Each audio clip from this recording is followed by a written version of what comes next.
important. And it's important that we have judges that will enforce that on prosecutors. Well, I thank both the chairman and the ranking member and for your all's work on this. And thank you. Gentleman from Texas, recognized for any questions he might have for our panel. well, I thank both the chairman and the ranking member and for your all's work on this, and would concur with my colleague from Kentucky and others who have noted the rarity of the significant amount of agreement on this. But we joke about it, and we should frankly marinate in it for a minute. Yeah. And the point that the ranking member is making about what we're going to hear on the next panel, which I will take at their word will be well intended, but the extent to which it is going to diverge from what these two gentlemen are saying, and what we're saying here on a bipartisan basis to ensure that we are protecting the civil liberties of the American people, notwithstanding the concerns that are no doubt going to be laid before us by the Intel Committee, usually, I'm going to say somewhat cynically and pejoratively, cloaked in all of the mystery of intelligence, meaning it's hard to attack.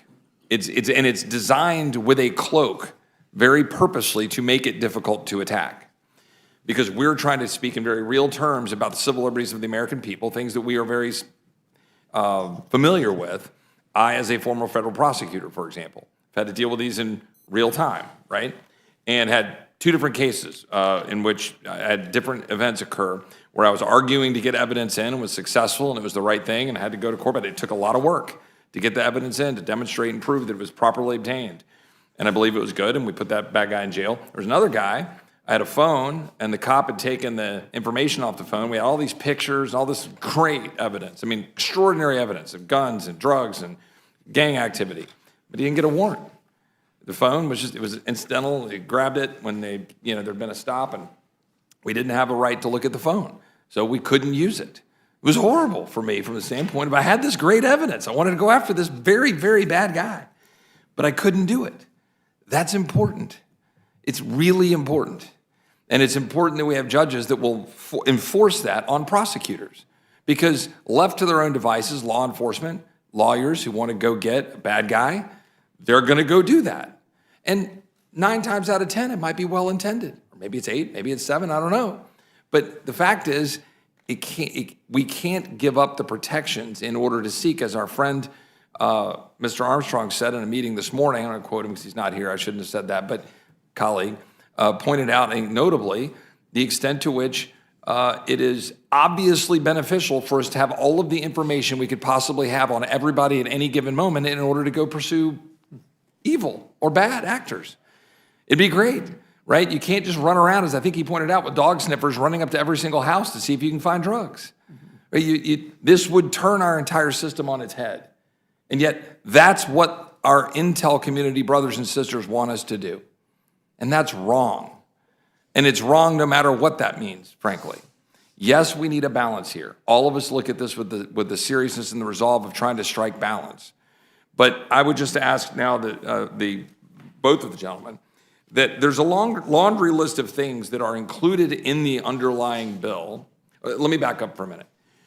Do each of the two gentlemen, the chairman and the ranking member, believe that the underlying bill from Judiciary, the Committee of Jurisdiction, would be the proper bill for us to be moving forward with if you had your choice, and do you think it is a better product than either the Intel Committee product or the compromise product that is currently before us? Yes. Yes. And do you think that should be the bill we start from if you had your choice? Yes, if we had our choice, but that's not what's happening. Okay, so the bill that we have before us is a compromise product, the product of a committee. I'm going to pause for a second. We've raised a number of issues in this committee about process over the last year. Some good, some bad. Learn some, you kind of go as you go. But the whole goal has been to try to improve the process, open things up, bring bills forward, be able to amend them, and we've hit some walls along the way. But this, I would argue, is somewhere in between, right? This is not what I would argue the best product. The best product here would be to take the Judiciary Committee product, the Committee of Jurisdiction, bring it forward, debate it, amend it. Intel guys want to bring forward amendments, make them in order, and then take it to the floor. That would be what I think is the proper process. And I raised this on the question of the rules process and what is the proper way to do these things. This is, I would consider, if I'm being gracious, a hybrid that is not just slamming something down up here as just some product that was cooked up behind, closed doors by one individual, by a leader, dropping it on the floor and saying, okay, you guys vote on it. This was done with 3 people from each intel and judiciary in a room, sit there, find out what they can agree to, and then cook up some possible process to get certain amendments made in order. Okay, I'm just saying that for the beauty of the American people to understand what happened here. That's what happened. This is a quasi-cooked up behind closed doors bill. Now, we're going to take that bill, and then we're going to say we're allowed the base text, which we can talk about in a minute, and 3 or 4 amendments from each group, maybe 6 or 7 amendments, and that's it. We're not opening it up. We're going to say those are the amendments. And then we got to put those on the floor and then decide what that's going to mean for the future of civil liberties and security for the American people. In that context, and given that background, I want to start with how good is the underlying product? What are some of the things that you would say are actually good in the underlying product? And how is the underlying product deficient without amendment? Obviously, I know the warrant issue, but just in broad terms, like, for example, this underlying product, to the best of my knowledge, has a number of things in it, like requiring the FBI to obtain prior approval from supervisors or attorneys before making any query using a United States person query term, prohibiting political appointees from being involved in the process, requiring mandatory audits for the United States person queries conducted by the FBI. I've got a list of like 20 things. Yeah. And those things, I guess we would agree, do improve the current system. Would each of the gentlemen agree that those are modest improvements on the current system?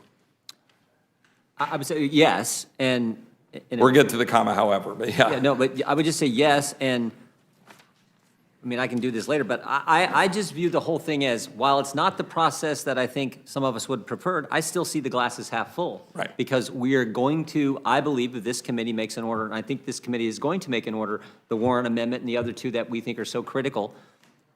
We're going to get a chance for the first time to vote on those on the House floor. So I see the underlying bill as the glass is half full. I see the amendments as definitely the glass is half full if those are made part of the rule, and we get to vote on those on the floor. I think what I would say, without going through the entire list here, is what I'm trying to get at is that, the glass half full thing, which is there are a large number of things that are modest improvements that get that glass half full. Maybe it's reduction from 5,000 people having access to this stuff to several hundred, right? Maybe it's requiring FISA to produce transcripts of certain proceedings and to provide Congress with the opportunity to review those transcripts, requiring summary justifications in the case of applications to extend existing FISA orders, requiring the removal or suspension of federal officers who commit misconduct before FISC. There are things in here, right, that move the ball down the field. I say that to say, in terms of the context of what we have to decide in the Rules Committee and then on the floor, okay, that's moved down the field. Now here's the critical question that the chairman just alluded to, and I'd like to hear the views of the ranking member as well. I think, How short is it? I think it moves, to use a football analogy, because you were saying moving down the field, it moves it from the 0-yard line to the 5-yard line. Not much. It makes minor changes to FISA. You've mentioned some of them. It doesn't deal with any of the basic problems. It would have been better if they'd taken from a process point of view, if they'd taken our bill. They didn't. So let's deal with the situation we have. The situation we have is we have a bill that makes the very minor changes, moves the bill a little in the right direction, but is still wholly inadequate and does not protect the civil liberties of the American people. The 3 amendments that the Judiciary Committee is advancing would make this bill protect the civil liberties of the American people and provide all the necessary intelligence without compromising the intelligence. And that's why I urge the committee to make these 3 amendments in order. The 3 amendments that you're going to hear from the Intel Committee go in the wrong direction. And I would urge that they not be made in order. If they are made in order, we'll have to debate them on the floor, hopefully defeat them. If some of them pass, we may have to defeat the whole bill. I assume the chairman concurs with what the ranking member just articulated? Oh, yeah, we got to have the 3. And here's something I think is critically important. We've heard arguments from some of our colleagues, presumably on both sides of the aisle, but notably from the GOP side of the aisle today, that this is somehow a second warrant requirement. As one of our colleagues articulated that this morning. That in other words, it is already lawful, this was the framing that I was presented with, to collect this information, right? But I think that misses a really important part of this, right? And both of you alluded to it, but I want to answer it in that context here for those listening around the building. That this system under 702 lawfully collects information outwardly, right? Exactly right. But the key point here is then how can it be used for and toward and about American citizens? Yep, that's right. Or for persons in the United States, to be more specific. And so could you both expand on that? This is the critical question, right? It is the question. Our basic principle, and I think, who was it who said that before? I don't remember. One of the members of the Judiciary Committee, in fact, I think it was Mr. It was Thomas, I think. I think it was Mr. Massey, said, we can spy on non-American citizens in Moscow or in London or wherever. They have no constitutional rights.